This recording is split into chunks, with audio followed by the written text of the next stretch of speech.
Hello everyone, I'm Emily and I am going to be talking about books today. Specifically the books that I read in January and the books that I'm hoping or planning to read in February. I am a massive lover of books, if you can't tell by my bookshelves. And I have loved reading ever since I was a very little girl, pretty much since I learned how to read. And books are a very significant part of my life, and I want to be able to talk about them more. I have a very specific taste in books, and I like them to be relatively simple, drama-free, not stressful or crazy. I have found that depending upon what I read, it can have a decent impact upon my mental health, which is something I would like to discuss in future videos. And so I just kind of want to talk about books and share my love for them with the world, basically, or everyone on the other side of the camera. So today is February 1st, so happy February. I meant to film a roundup of the favorite books that I read for 2021, and I actually filmed the video 2 different times, and I got completely done with editing the second version and it was all good to go and everything is fine, but then the editing program that I'm using, Final Cut Pro, I don't know what happened, if there was a glitch or what, but basically I lost all of the work that I'd done on that video, which was heartbreaking. Just a little bit, you know. And so I basically just haven't had the heart to go back to that and refilm it and redo it and all of that. I do still have the video files, like the original ones, the unedited ones. However, I just don't think I could go back and have to rewatch all the way through them and re-edit everything. So at some point here in February, I'm hoping to just refilm that video. But I realized that it was getting really close to the end of January and the beginning of February, and I haven't felt particularly well throughout January or the end of December, so I didn't end up being able to film a January reading roundup then, and so I realized yesterday that I could just combine them both into one video, so that's what we're doing here today. I hope that you enjoy and that maybe you find a few more books that you would like to check out and read or add to your TBR list. But let's go ahead and get right into it. Alright, so the very first book that I actually finished this year was Stormy Petrol by Mary Stewart. And Mary Stewart is a new to me author. Basically, she kind of has sort of mystery, I guess, vibes for her books. I fell in love with these covers. I was able to purchase this book used. I get most of my books that I buy off of abebooks.com. I'll link it down below. And I fell in love with, I believe this is the British edition of her books, and they're so beautiful. So I picked this one up, and one other one that I went ahead and purchased because my library where I get a lot of the books that I read didn't have any available. And so I just picked up 2. I was like, these sound kind of interesting, so let's read them. So this one is about Rose Finmore, and she is a professor for I think it's like literature or English or something like that, or creative writing maybe, and she decides to take a vacation on a Scottish island, and I don't know how to pronounce it. I'll put the name up here on the screen, but she hires a cottage for a couple of weeks and she goes down to the island. Her brother Crispin is supposed to be joining her on this holiday, and she's just planning to just kind of relax. She's also a author or a writer. She's working on a work of fiction, and so she kind of just wants to be able to go down and write and walk and enjoy some peace and quiet and get away from town and all the things she's familiar with. So she goes down to the island and there's an accident. Her brother isn't able to get there for like the first week, and there's some of the most beautiful descriptions of like the countryside on this island, and just it's a very, very small island. There's very few people that live on it. Her cottage, I can't remember if it actually has electricity or if it doesn't even have electricity in it. It's very remote. She has to walk like a couple of miles to the nearest, like the port, basically the harbor, where the ferry will come in and drop people off. I will say that was probably my favorite part about this book. This wasn't a super loved read. It didn't quite give me what I wanted from it, I guess. I was expecting it to be a little bit more of a mystery, a little bit more going on, but it is rather a slim book, so you couldn't do too much in it.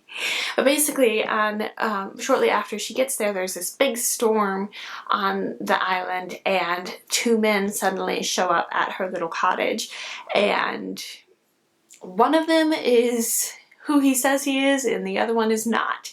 And she kind of has to figure it out. And so there's a mystery about what's going on and who's who, and she's just kind of trying to do her writing and do her thing, and some of the village life kind of intrudes upon that. But it was okay. It was okay. I don't know if I would read it again. I might read it again and see if I liked it. If I like it better the second time, I'm not 100% sure. So I do have the other book by Mary Stewart, and I do want to read that one and see if I like it better, and then go from there as to whether or not I want to read any more Mary Stewart or not. I think that's about all that I can say about this. It's kind of I don't know, I guess I would say it's kind of a cozy quick read. It's got, like I said, beautiful descriptions of like Scotland, which is one of the biggest reasons why I picked it up, because I absolutely love Scotland and I would love to visit it someday. I would say it definitely had that part, describing just the different countryside, and the idea of going to a little cottage on a Scottish island sounds so much fun and amazing. So there's that one. I don't know exactly if I could say I would 100% recommend reading it, but it wasn't a bad book. It was just kind of a neutral, I guess. It's one of those books that you could easily forget about, I guess, if you want to say that. The next book that I'm going to talk about, I'm actually not going to talk about specifically every single book that I read in January, because I did end up reading quite a few, so I'm just kind of picking the main ones, I guess. So the next one I was going to talk about is Constance by Patricia Clapp. This is such a nostalgic read for me. It is a reread.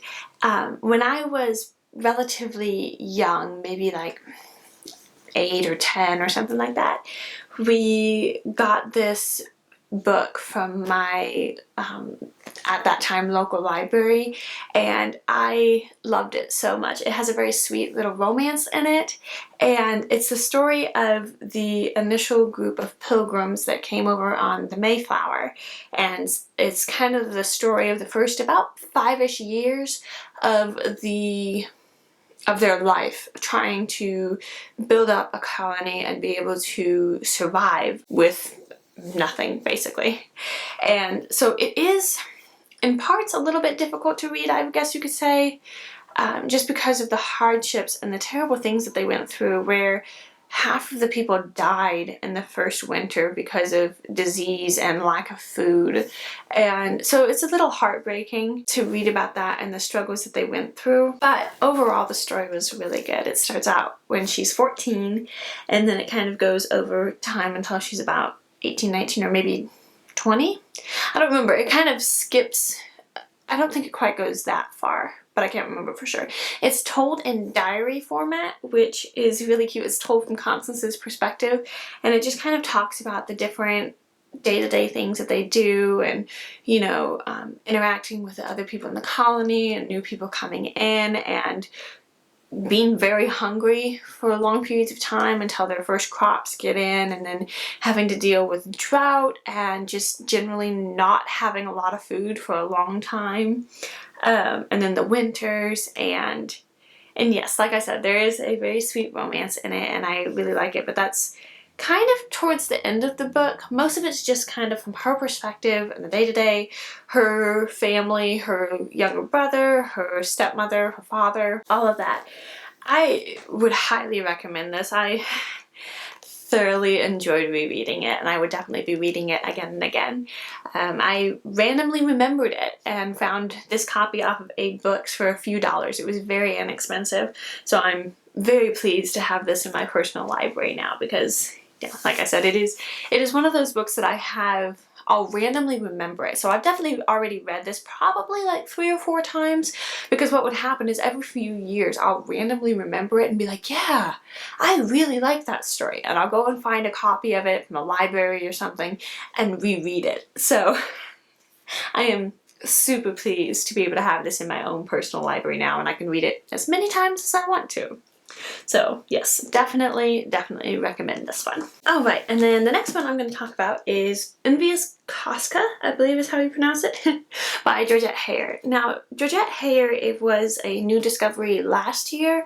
I started reading a bunch of her books. I read a ton of her Regency romances. I think I read about 20 of them last year. She is well known for her Regency stories. However, she also wrote a collection of, I guess you could sort of say, cozy British murder mystery novels, and I was super pleased to be able to pick up. My library doesn't have like very many Georgette Heyer books at all, so I was able to pick up a collection of about 6 of her murder mysteries, that word, off of eBay for like maybe $15 or $16. It was not very expensive for, is it 6? Yeah, 6. 6 of her books. So I ended up reading this one. I picked it up right about at the beginning of January, and I didn't realize it. I'd read it a month too late. This is very much right around Christmas. I think the murder takes place on like Christmas Eve. So I started reading it. I was like, oh, well, whoops.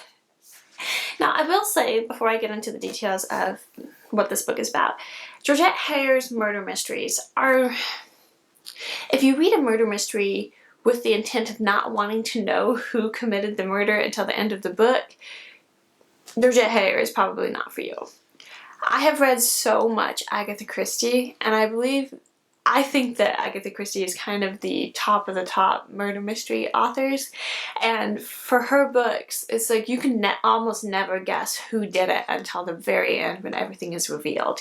So since I have read so many of her books, I read a lot of them last year, and I've read many of them throughout my reading history. Because of that, I think that for other authors who maybe aren't quite as good at writing a mystery, I'm usually very easily able to pick out who did it.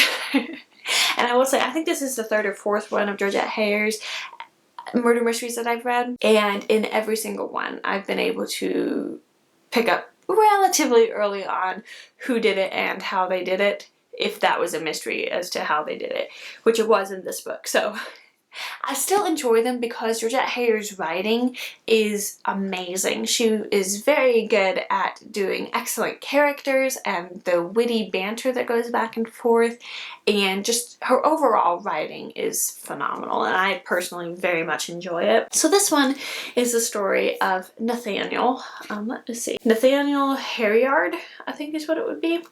And he is kind of an old, kind of grouchy gentleman, and he lives in a country house with his brother Joseph and Joseph's wife Maud. And Joseph has this wonderful idea of getting all of the family together, so to speak, and having a good old-fashioned Christmas. So he gets Nathaniel's and his niece and nephew, Paula and Stephen, to come for the holidays, and Stephen brings his fiancée Valerie. I believe it was Valerie. I wrote it down.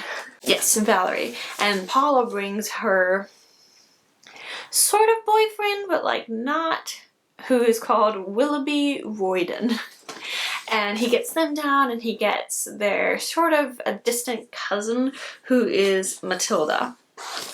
And they're all there, and then Nathaniel's business partner is there. And so he's trying to, like, Joseph is this good-natured, bluff man who's just trying to, like, have everybody have, like, a really good Christmas. And then, like I said, I believe it's on Christmas Eve, Nathaniel's murdered. And they're all just like, what on earth happened? How? He's found in a locked room. All the windows are fastened. The door is locked. They can't figure out how the murderer got in, or even how he was killed. It was fun. It was witty. It was humorous. Can't go any further without really spoiling it. But yeah, I do recommend you check out some of Georgette Heyer's murder mysteries if you like that sort of thing. It was a lighthearted kind of fun read, and I do actually very much like these editions of them. They're kind of small. They're paperback, but like a sturdier paperback, and yeah, I really like them. It makes me really happy to see all of them lined up on the shelf, all 6 of them. There's that one. And then, then we go to my obsession for the month of January. One of my favorite, I guess you could say, booktubers that I have found, I actually found her last year, is Miranda, and I am I will link her channel down below. Please go check her out. Her book videos are excellent. I love watching her videos. She lives with her mother in the Yorkshire countryside of England, and she just talks about all these different books. She and her mum run the Cozy Book Club together, which I think is just so cute, and I love watching her videos. One of her videos that she did recently, I think it was books to read in winter or books to read in January, one or the other, I can't remember for sure. She talked about a new to me author, and I was like, oh, that sounds interesting. I'll read that. Let me see if my library has it. And they did, and I read it, and I found a new favorite all-time author. So the book, I don't have a physical copy to show you yet. I ordered that book and it should be getting here today, but I don't have it. So I'll pop a picture up here on the screen. The book that she talked about was The Chinese Shawl by Patricia Wentworth. Patricia Wentworth is the pseudonym for, I don't remember her real name, but it's a lady who wrote a bunch of murder mysteries all about one main character, Miss Silver, who is the detective. And she wrote about, I think it's 32 of them, and it was in the span, I think her first one was released in like the 20s, and then the last one may have been in like the 50s or 60s or something like that. I can't remember exactly, but she wrote a whole series of books about Miss Silver, who is a retired governess who went into being a private detective basically. Oh my goodness. Like, I read The Chinese Shawl and fell so much in love with the writing and the story, and it's like, it's old-fashioned and it's beautiful and it's cozy and wholesome, even though they're murder mysteries, and the characters. And in every single one so far that I have read, and I read a lot of them, probably like in the 10 to 15 mark just in January. Every single one, there's a very sweet, wholesome romance, and I love it so much. I even went ahead and printed out, it's on the side of my bookshelf over here. I printed out a full list of all of the books so I could keep track of which ones I'd read and which ones I hadn't read. Now, unfortunately, my library does not have them as physical copies. However, they do have them available as ebooks through the Libby app. And so I have commandeered my husband's Kindle since last September, basically. And so I've just been devouring all of them. And I think I have like another 6 or 7 on that I've borrowed on my library card that are just waiting for me to get to them.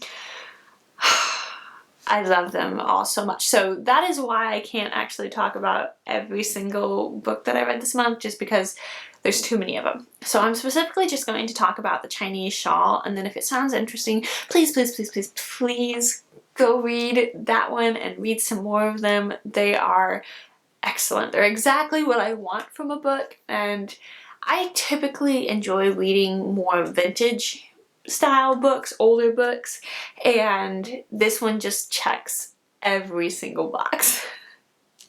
So, Chinese Shawl is about Laura Fane, who comes down to town. She's recently turned 21, so she's just come of age, and she comes down to town to talk with her solicitor about she owns a house. It was her parents, and she inherited it, basically.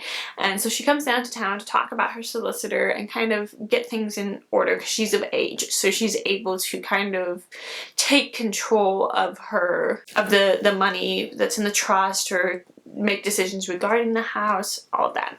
So while she's down in town, she gets invited by, I don't remember if they're good friends or if they're distant relatives or something, I can't remember for sure. She gets invited to a party, and while she's there, she meets her, I can't remember if it's like a cousin or a second cousin or something like that, Tanis Lyle. I think it was Tanis. I could be wrong.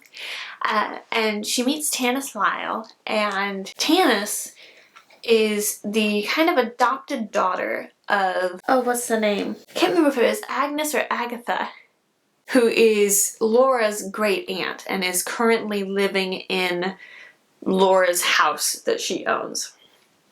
And there is a years old story that Laura's father was originally engaged to her great aunt, but then he was introduced to Laura's mother, fell head over heels in love, and they ran away and eloped together, so he kind of jilted Laura's great aunt. And Laura's great aunt has had a grudge about that for years, like for the past like 20 plus years since it happened. She's just kind of been sort of bitter about it. She's kind of retreated and lives sort of a reclusive lifestyle.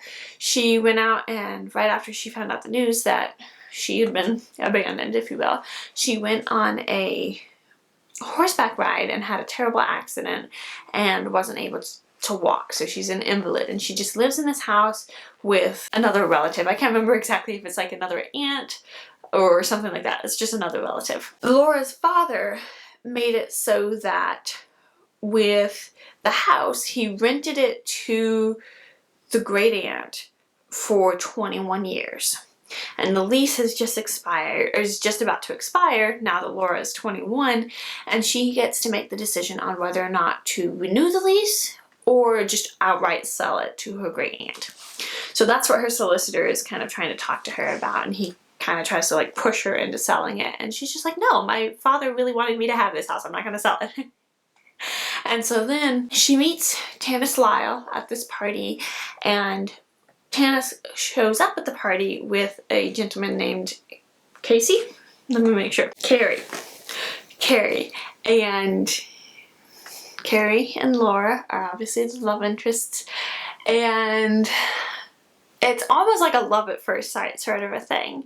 They like first start talking and at the party, and then I think he doesn't take her home. One of the other people that she went to the party at these people's house, one of them takes her home. But the next day, Carrie has arranged to meet up with her for lunch, and so it's right after she's gotten done at the solicitor's office, and she's just furious because she feels like her solicitor is pushing her into trying to sell this house, and she's like, no, like, I get to make this decision, not you, like, don't push me into this. And so she and Carrie go out for lunch and they talk, and then that night she gets called up by her great aunt to come and stay for the weekend at her house, and she's like, I don't want to go, I just have a bad feeling about it, but I'll go. Like, it is worth trying to make up this family feud, basically, so I'll go. So then she goes up to the manor house, and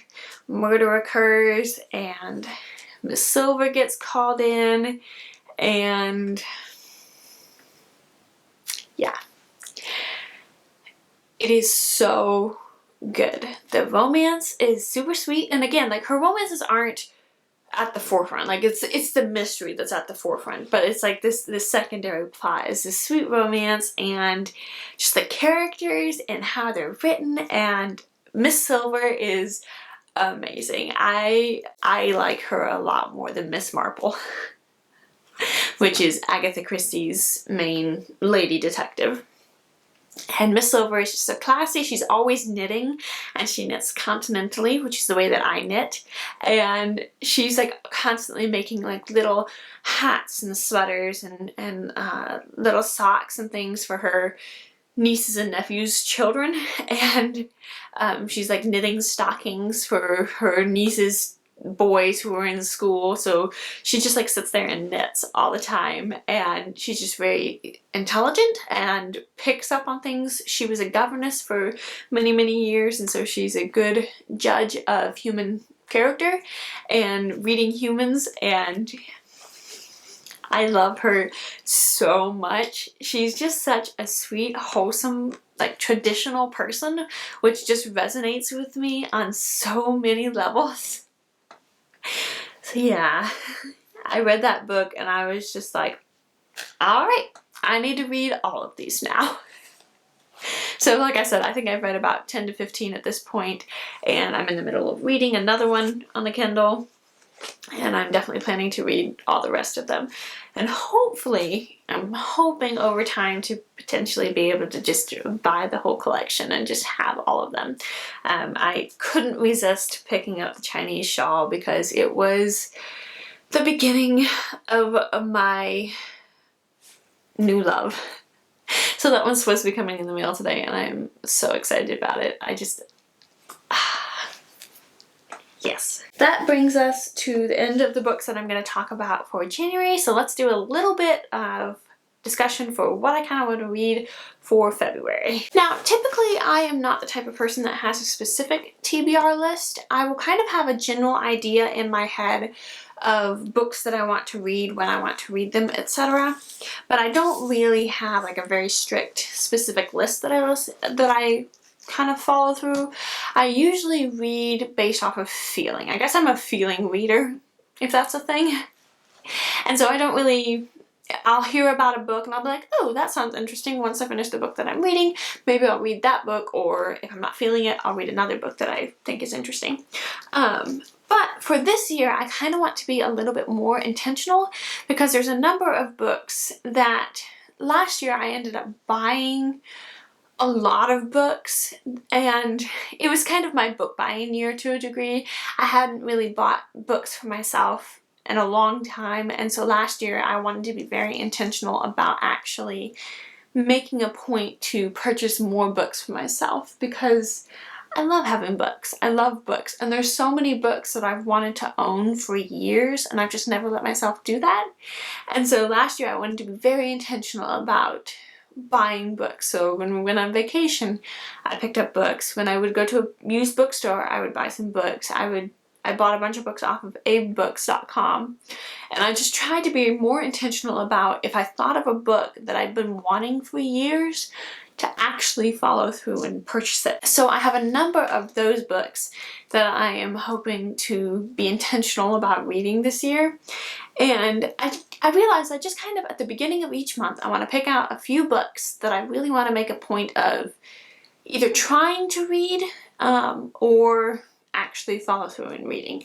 So I have actually quite the stack here that I would like to work on reading in February. So we're going to talk about those really quick. Now, the first one that I want to read is going to be a reread, but I was reminded of it. I was watching, I can't remember if it was Darling Desi's channel or another channel, but I was reminded of it, and I was like, ooh, yeah, I would like to reread it. And this is actually a book that I read last year, and it is Rebecca by Daphne du Maurier. And it's such a good story. It's about a lady who gets married right at the beginning of the book, and she goes with him to his, I guess you could say, country manor sort of a thing. It's called Manderley. And once she's there, everybody keeps talking about her husband's first wife, Rebecca. And it's kind of a spooky, I don't know if I would call it a thriller, mystery sort of a thing, and it's just, I so enjoyed it. I don't really know how to talk about it without kind of spoiling it to a degree, but a lot of it's about the Rebecca and this new wife. I can't remember her name because, again, I read it last year, and so I haven't really picked it up since. Oh, I forgot about that. I don't think that it's written from the first perspective, and I don't think they ever mention her name. I forgot about that, but I can't remember for sure. Anyway, it's a really good story. It's, like I said, it's kind of a thriller, but kind of not. And again, it's an older book, and like I said, those are the ones that I typically end up enjoying. I don't read thrillers or horror or anything like that. Honestly, the majority of the stuff that I read is vintage or historical. So I really want to reread this book, and I want to pick this one up pretty quickly. I got it from the library, and I love this copy. This is the Everyman's Library edition. I love Everyman's Library books. I would really love to have a whole collection of them, which I'm slowly working up to. I think I have like 3 or 4 so far, and I was really surprised to find that this edition of this book is actually a little expensive. Even the used copies are still like $15 or plus for this particular edition, the Everyman's Library. So I will probably buy it for myself at some point, but for now I'll just read the library copy. And then the next thing that I wanted to do, since it is February and there's Valentine's Day, I don't really do much of anything for Valentine's Day, but I absolutely love the excuse to wear pink and red and hearts on everything. That's the part that I love about Valentine's Day. So I thought it was appropriate to have a couple of romance books this month, and these are actually both rereads, and they're a little bit interesting. So we've got Daddy Longlegs by Jean Webster and Dear Mr. Knightley by Katherine Reay. I think that this cover of this book is one of the ugliest covers I have ever seen, and I've been meaning to reread it since I got it, but I just can't. This cover is so ugly. So what I'm planning to do is either just paint over it or put some pretty paper over it or something. I can't. This art style is just not my thing, and I just think it is so unattractive. So these books are interesting because this is the original story. It was written back in like the 30s, 40s, something like that. And this is a rewrite of this story, but it's more of a modern day. So this one, it's kind of, the general premises is it's the story of a girl who is given a scholarship to be able to go to college, and one of the conditions for college, or for this not subscription, I didn't go to college, so a lot of these things I'm not familiar with.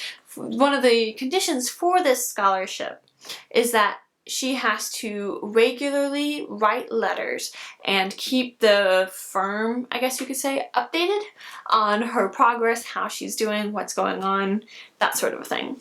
In this one, it's a young girl who's from an orphanage, and in this one, it's a young girl who's in the foster care system. So it's just kind of how different time periods. This one, she addresses them, she decides to call because the place giving out the scholarship is run by like this main gentleman. She decides to address all of her letters to Dear Daddy Longlegs, and in this one she decides to go by Dear Mr. Knightley. And I would say both of these are excellent reads. This one is a little bit more, I guess you could say, harsher isn't the word I'm looking for. I guess more bittersweet in a lot of it, because it talks about the main girl, Samantha, which I don't remember for sure what the name of the main girl in this one is, but the main girl, Samantha, is from the foster care system. She had some very, very rough experiences in the foster care system, and she has just kind of closed herself off completely from love and affection and caring because she's been bounced from foster home to foster home to foster home, and so she just finds all of her solace in books, which is why she goes for Dear Mr. Knightley. They're both written in letter format, if you hadn't picked up on that. And so she is going to college, and she gets to meet this young up-and-coming author on accident, this young gentleman. And through him, she's introduced to the professor and his wife. I don't remember, yeah, it doesn't say what the name is on the back of here, but she's introduced to the professor and his wife, and the professor and his wife are this older couple, and they are so sweet and loving and amazing, and it's kind of a found family sort of a vibe that I get from this. And I will say this book has made me cry. I've read it many times. I originally got it from the library several years ago and read it and fell in love with it and knew I had to have a copy of it. So this was a book that I bought several years ago and have reread 2 or 3 times since. I feel like it just, a lot of the sentiments and the emotions and whatnot, I just really resonated with.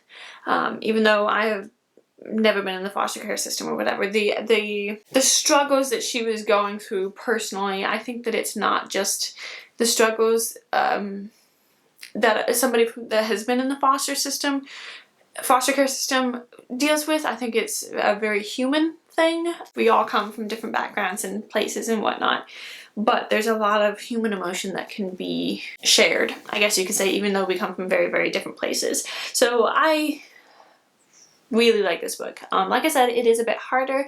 I think this was a book that I'd recommended on another video at one point, and somebody commented and was just basically like, I don't know if I could read it because I am somebody that has been in the foster care system, and I feel like it hits a little bit too close to home, which I totally understand. There are some books that do that for me 100%, and I can't read them. But I will say that just overall, the characters in it, and it's so good. It's so good. And like I said, it is a bit deeper, I guess you could say, than the original. The original is much more lighthearted. I think it's set in like the 50s maybe? So maybe it was written in the 50s. It does not tell me when it was published. Anyway, so it's kind of set in like the 50s, and it's much shorter, and it's kind of supposed to be a children's book. So it's very sweet and wholesome and just so charming. It does have a little bit of an age gap romance, so if that kind of bothers you, just a heads up. It does not bother me at all. I absolutely love it. Judy, that's what her name is. It's Judy Abbott. And it's so sweet and charming and wholesome, and there's actually a movie based off of it with Fred Astaire, and I don't remember who the lady actress is in it. Very different from the book, but also very charming and sweet and wholesome, and I would say if this sounds interesting and you read it, watch the movie too. It's got Fred Astaire, dancing, music, all that fun stuff. Classic Hollywood. So anyway, I think I've talked about those long enough. Those are two rereads that I am hoping to get to this month. Okay, and then the last romance book, well, I don't know, that one might be considered romance, but another romance book that I want to read is The Pride of the Peacock by Victoria Holt. And Victoria Holt is another author that I just discovered last year, and she writes a number of gothic romances.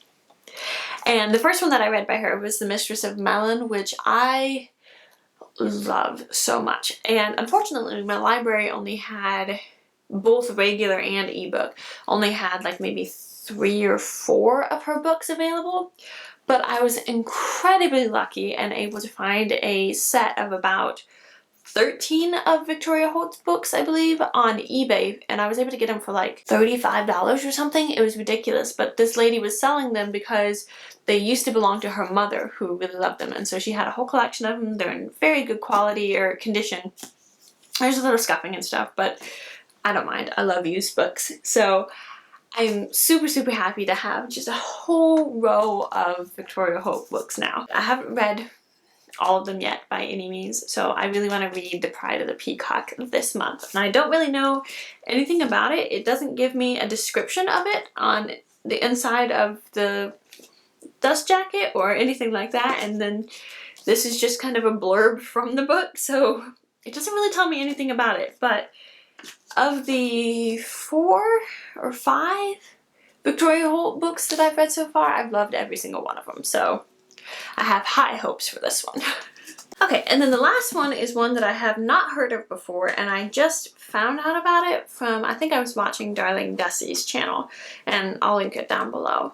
And it is East by Edith Pattou? I'm not 100% sure.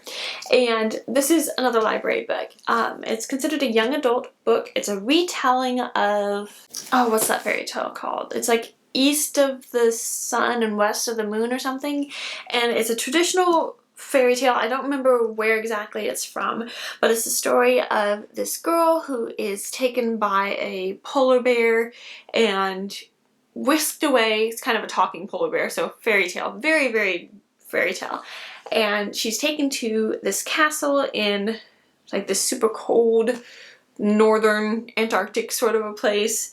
And I don't remember for sure if I'm mixing up my fairy tales or not, but I think it's something along the lines of she just lives in this castle, and then in the evenings there is this gentleman or this man that comes in and into her bedroom and like sleeps in the same bed with her, but she's not allowed to like light a lantern or look at him or anything like that. And then he's gone in the morning when she wakes up. And I don't remember, like I said, if I'm confusing this with that fairy tale or if it's with, because I think there's like a Greek or Roman mythology tale that might have something like that in it. I don't remember for sure, because there's another retelling of this particular fairy tale that I read. I think it's by Jessica Day George, and that's kind of what happens in that fairy tale. There's the man that comes in, she's not allowed to look at him. She ends up being able to go back and visit her family, and her mother or her sister or something convince her to get a candle and light it and look at who this strange man is that's coming into her room. And she does, but then candle wax drips on him. He gets furious. There's some sort of curse, and then he disappears, and so she has to go and find this man who's her true love. So from what I understand, that's kind of the premise of this book. I'm kind of excited to try it out. I don't know if I'll like it or not, but I'm definitely willing to give it a shot, because I do very much love fairy tales. They're one of my favorite things. So curious to try this one. We'll see if I end up actually reading it. Alright, we are down to the last few books, which is good because my camera memory card is about to run out. So the last two that I want to talk about are actually nonfiction books. So the first one is The Highly Sensitive Person in Love by Elaine Aron. I don't know if it's Aron or Aron. I think it's just Aron. It's A-R-O-N.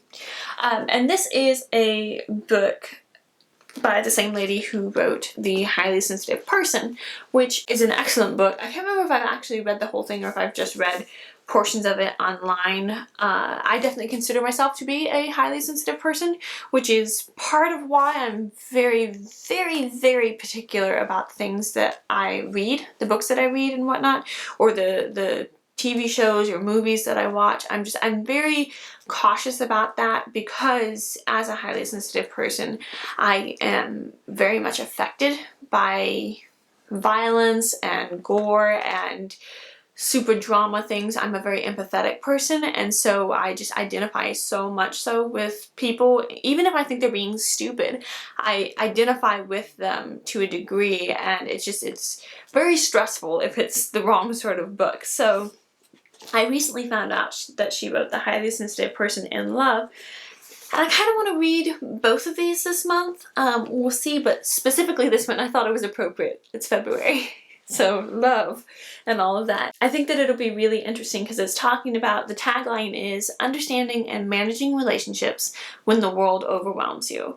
And I have a feeling it's going to be incredibly fascinating to read, so these are pretty good. And I will go ahead and link down below. There is a online quiz thing that you can take to find out whether or not you're a highly sensitive person.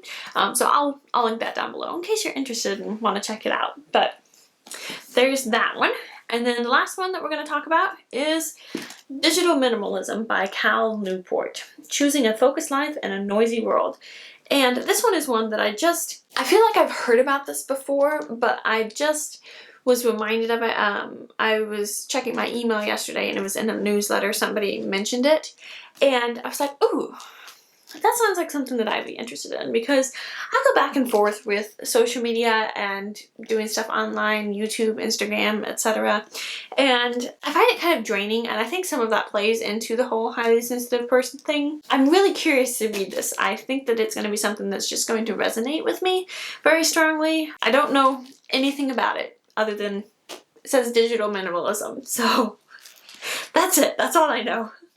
But we're going to find out. I'm very excited to crack this open, take a look at it, and see what I think. I think I'm going to get a lot of good ideas from it. That is all I have to talk about today. And fingers crossed my editing software will cooperate and I'll be able to get this edited and uploaded with no problem. Please.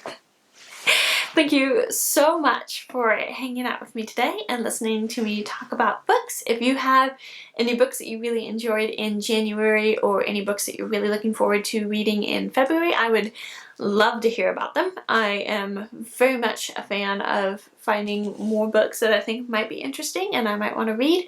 So I would love it if you left a comment down below letting me know any sort of book recommendations you have that you think might fit in with sort of the framework of the books that I've talked about today.